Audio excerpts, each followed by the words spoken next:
What you see here is a Weber Smoky Joe and a Vasconia 32 quart steamer pan and a hardware package. I'm going to put these all three together and they are going to make a mini Weber Smoky Mountain style smoker. There'll be many pictures with many written instructions so you can do this yourself. I will try to have kits available with all of the parts and accessories you're going to need to be able to build your own. Okay, work has begun on the smoker, and I've got the stock pot, or the steamer pot, sitting here. You notice I've got some masking tape on it. What I wanted to do, I don't know if you can see the vertical pieces here, this being vertical, the vertical pieces, there is a mark 4.5 inches from the top. Some come down to 3.5 inches. I've heard it suggested that they come to 4.5 inches, and that allows more headroom for being able to cook whole chickens and things like that. The horizontal tape, masking tape, you'll notice there's a little dot right here. That's 4.5 inches down from the top, and being that the circumference of the steamer pot is 46 inches, I want 3/4 inch stainless steel screws to be able to go in at even intervals around the thing. And it's important when you're doing this to go ahead and use 3 screws, because if you use 4, then the 4 screws that the rack is going to sit on, that's what this is for. The rack's going to sit on these screws. If you use 4, then they all have to be perfectly level, otherwise the rack's going to sit out of balance. If you use 3 screws, the rack will sit flush. It'll sit level on the 3 screws regardless.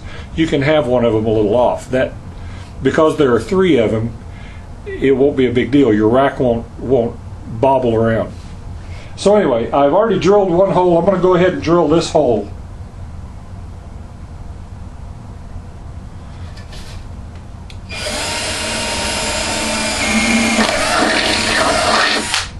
Okay, there's that. Nice clean holes. There's another one I drilled. Now we'll come around here. Same kind of situation. Same kind of situation. Again, vertical mark 4.5 inches down. This is 15 1/3 inches from the other 2. And I'm just going to go ahead and pop a hole in here.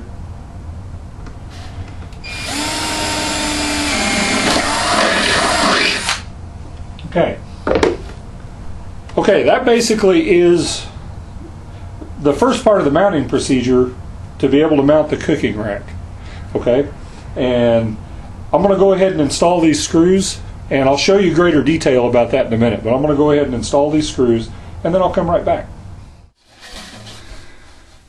Okay, screw 1 is in place right there. I have the lock nut that's on the outside of the pot. On the inside, you see the head of the screw is on the inside, and then the nut and the lock washer lock everything together. Okay, I'm just going to do the other 2. The bolts are installed, the rack bolts are installed 4.5 inches down, and you can see the detail here. So spin that around, 2 and 3, and this works really well.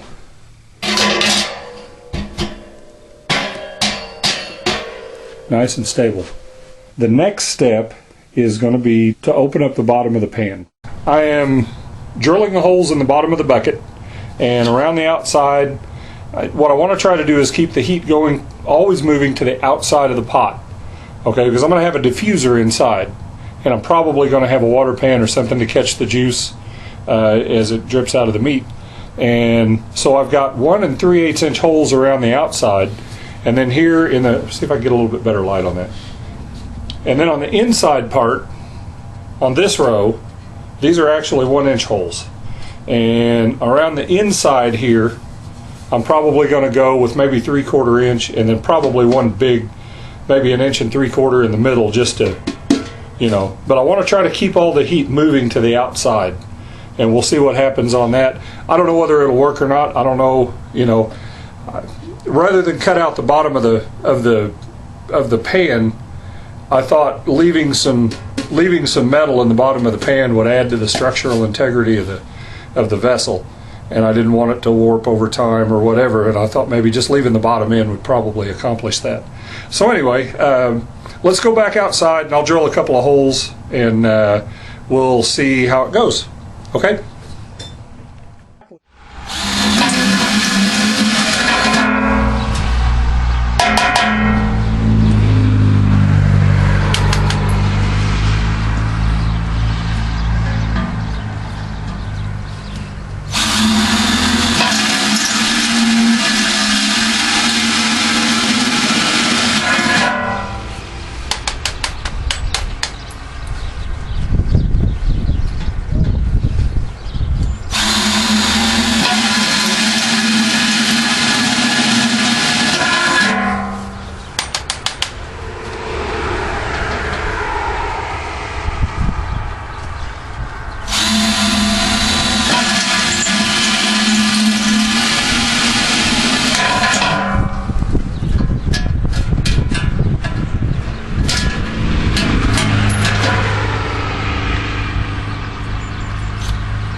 Well, we're going to call the holes done, and I think it turned out really well.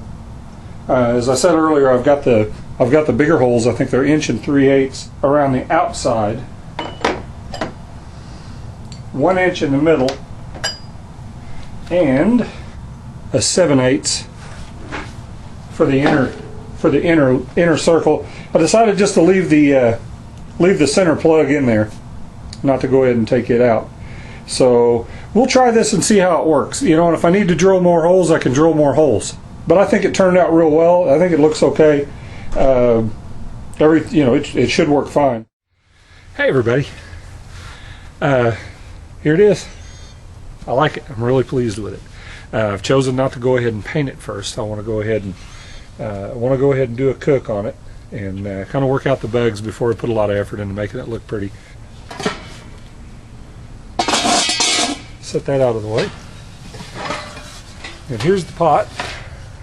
And just show you in there. You can see that all the grill racks, everything's in place for the water pan as well as for the cooking grid and for the base. You put the charcoal in. We've got a little handle down here, so no more burned fingers. It's pretty good. One of my favorite options, one of my favorite features with this smoker is that I can take the pot in the house and I can go ahead and prepare the meat, put it on the smoker, put it on the rack, and bring it out and set the whole thing right on the base after the temperature's already up. So that's the mini WSM, the little mini smoker.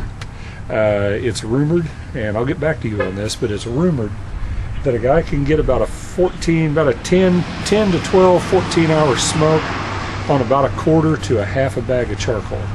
I will keep you posted. And thanks for watching. Don't forget to subscribe to the channel. Make some comments. Go ahead and get a hold of me. Ask me some questions, and if there's anything you want me to cook, let me know. We'll do it. I'll talk to you later. Bye.